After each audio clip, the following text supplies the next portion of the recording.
Hola, estimados amigos oyentes, bienvenidos a la continuación de la lectura del libro Recordando a Gurdjieff, libro segundo, capítulo 7.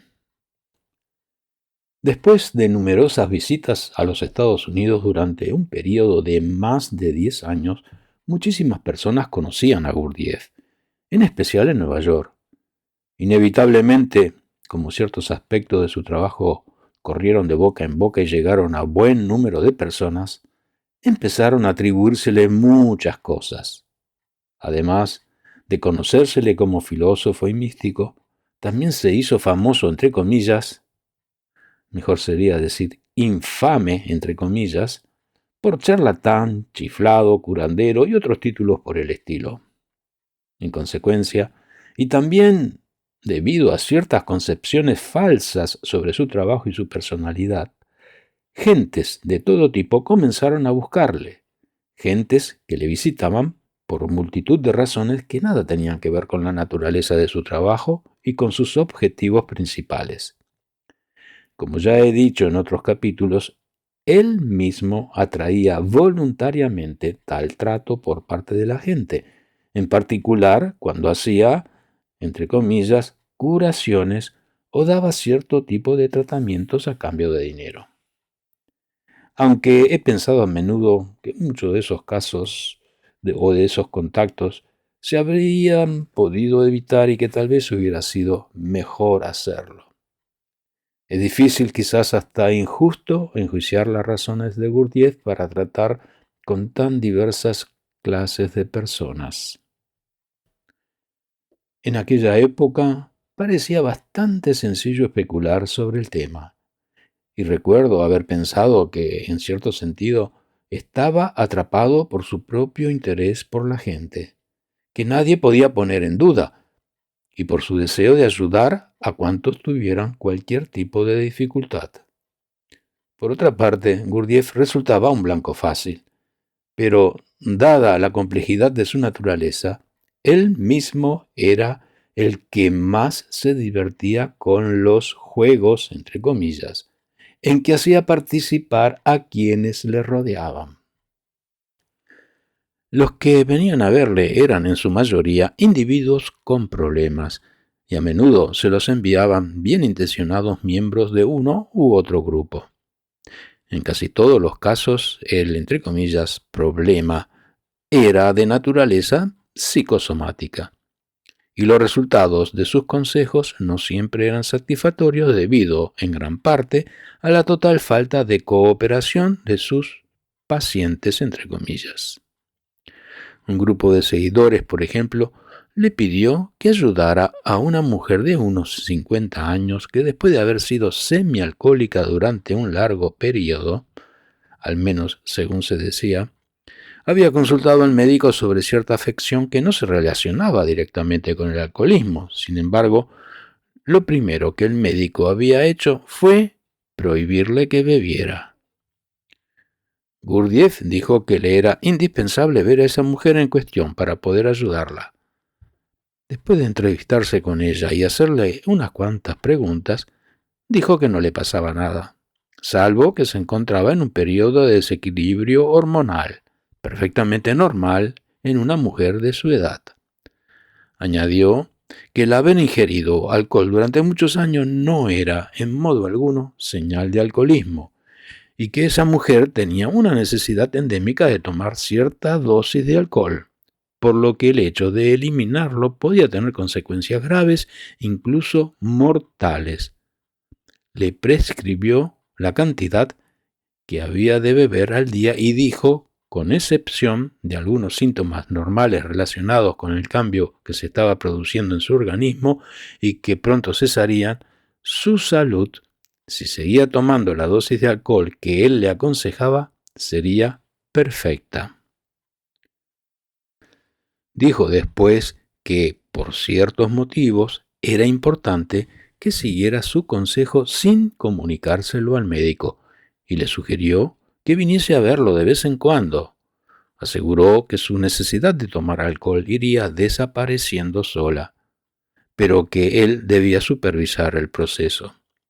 En cuanto a las razones para no comunicar al médico el tratamiento prescripto, dijo que a los médicos en general no les gustaba que sus pacientes consultaran a otros a sus espaldas, y peor aún, si consultaban a quien, como él, no tenía título.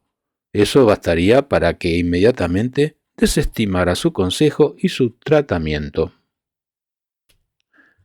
La mujer quedó, como era de suponer, encantada con su recomendación y mostró una mejoría inmediata que, como señaló Gurdjieff, se debía en gran parte a que, en esencia, estaba de acuerdo con el diagnóstico que ella misma había hecho. Añadió que no era así en todos los casos, pero que aquella mujer estaba muy sintonizada con sus mecanismos internos, por lo que le aconsejó que siguiera sus instintos naturales cuando manifestara cualquier forma de enfermedad, y que no consultara al médico a menos que se tratara de una emergencia o un accidente que no tuviera relación alguna con su estado físico.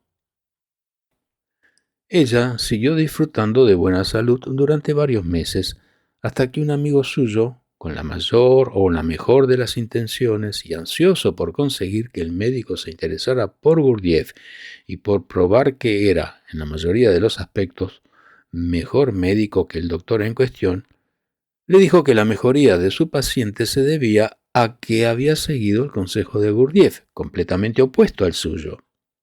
El médico, que reaccionó como Gurdjieff había pronosticado, convenció a su paciente de que se estaba envenenando poco a poco con el alcohol. Aseguró que pronto habría que hospitalizarla y le dijo que Gurdjieff no era sino un chiflado. Además, le dio estrictas instrucciones para que no bebiera alcohol, ocurriera lo que ocurriera. La mujer, después de un periodo en que sufrió lo indecible, murió. Gurdjieff, al enterarse de su muerte, quedó muy afectado. Dijo que si bien era cierto que esa mujer estaba en armonía con sus mecanismos internos, era una lástima que no hubiera sido lo bastante inteligente y que le hubiera faltado la fuerza necesaria para resistirse a la tentación de seguir confiando y consultando a un, entre comillas, médico sin título. Añadió que esto era un buen ejemplo de lo que ocurría inevitablemente cuando la gente le consultaba y seguía sus consejos, a menudo radicales, pero al mismo tiempo no confiaba en él por completo. Un caso similar fue el de otra mujer que estaba agonizando lentamente en un hospital, para tristeza y dolor de sus amigos. Persuadieron a Gurdjieff para que fuera a visitarla y después de verla dijo, aunque no a la propia enferma, que su enfermedad no era física. Lo único que le ocurría es que no tenía deseo alguno de seguir con vida. Deseo de muerte podría llamarse, por lo que necesitaba encontrar algo en lo que creer y para lo que vivir, así como un inmediato tratamiento de tipo físico. Al parecer, se las arregló para convencerla de que tenía razones para seguir viviendo y su tratamiento consistió en recetarle enemas de aceite de oliva que habían de administrársele sin que lo supieran los médicos.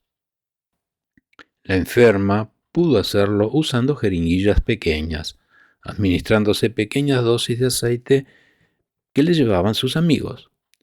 Explicó Gurdjieff que el motivo de esta receta era que la mujer padecía de estreñimiento desde hacía años a causa de su mal estado nervioso y emocional, y que, como tenía el intestino sobrecargado de materia de desecho, el aceite de oliva iría limpiándolo poco a poco al eliminar y disolver las sustancias residuales. La mujer se mostró entusiasmada, sobre todo por el interés que manifestaba por ella Gurdjieff. El tratamiento dio buenos resultados y su salud mejoró notablemente.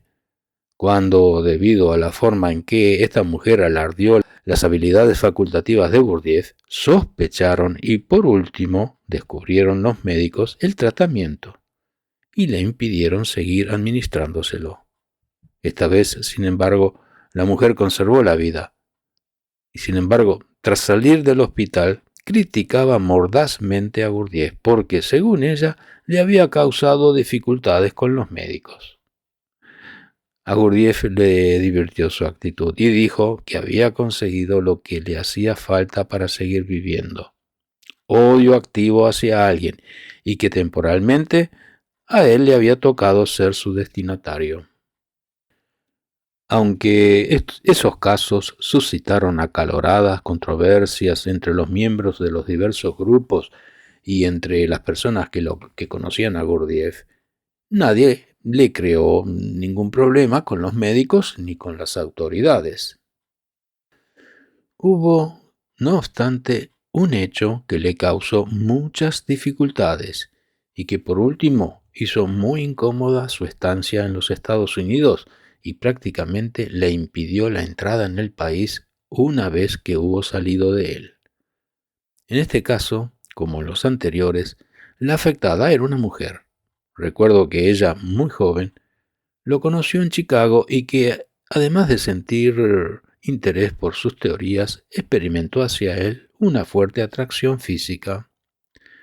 Gurdjieff habló de ella una vez en mi presencia y dijo que era una desdichada víctima de la sociedad moderna, que no la aceptaba porque no tenía un físico agradable. Por ello, le resultaba difícil comunicarse con los demás y tenía manifestaciones que, aunque se debían principalmente a su innata timidez, eran desagradables para quienes la rodeaban. Añadió que era natural que se hubiera enamorado de él porque la había tratado con amabilidad y consideración. Dijo también, si podía trabajar con ella durante unos meses, por difícil que se presentara el caso, podría ayudarla mucho y que ella, por sí misma, superaría la atracción que sentía por él. La principal dificultad para poner en práctica su idea era que la familia de la joven la trataba como si fuera una inválida y se opuso con firmeza a que mantuviera ningún tipo de relación con Gurdjieff. A pesar de todo, la joven logró escapar de su casa y seguir a Gurdjieff a Nueva York, donde empezó a visitarle con regularidad y a ir detrás de él como una oveja perdida. Durante un tiempo, los miembros del grupo neoyorquino la ridiculizaron y hacían muchas especulaciones sobre la naturaleza de su relación con Gurdjieff. Muchos, incluso los que se llamaban seguidores, tomaban el tema de aquella relación como fuente de habladurías y murmuraciones incesantes. Una vez Gurdjieff me habló de esto y me dijo que no era sino la triste pero inevitable reacción del ser humano contra las personas a las que dice admirar o venerar.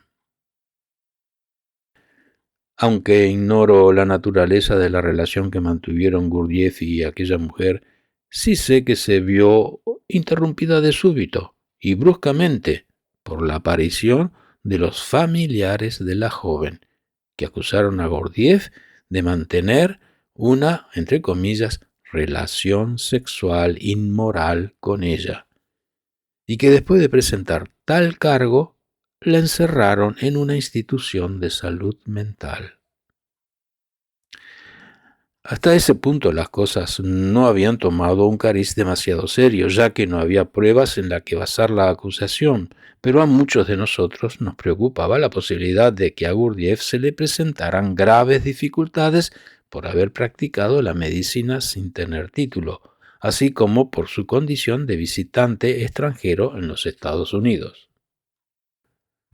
Cuando se permitió salir de la institución a la desalentada joven, tras una semana de reclusión, sin embargo, la situación empeoró de modo visible, a causa de los cargos contra Gurdjieff avivados, por extraño que parezca, por los ardientes sentimientos de algunos de sus supuestos seguidores. Se le detuvo en Ellis Island, si no me falla la memoria, durante unos 10 días. En aquel periodo se airearon todos los cargos conocidos contra él y se produjo un verdadero alud de murmuraciones y especulaciones, entremezcladas con los argumentos de quienes estaban en la facción opuesta, que se dedicaron con todas sus fuerzas a la causa de limpiar su nombre. Este último grupo prevaleció por fin gracias al empleo de varias formas de presión, pero la buena fama de Gurdjieff nunca quedó restablecida, al menos según mis noticias, y el incidente siguió pesando sobre él como una gran mancha negra. En consecuencia, se acortó su estancia en los Estados Unidos y hubo de salir del país, dejando tras él, en Nueva York, un grupo dividido.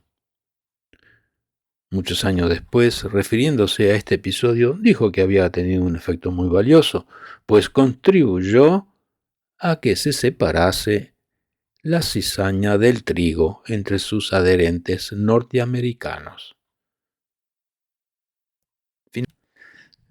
Finaliza aquí el capítulo 7 del libro segundo de Recordando a Gurdjieff, de Fritz Peters. Muchas gracias por haber escuchado.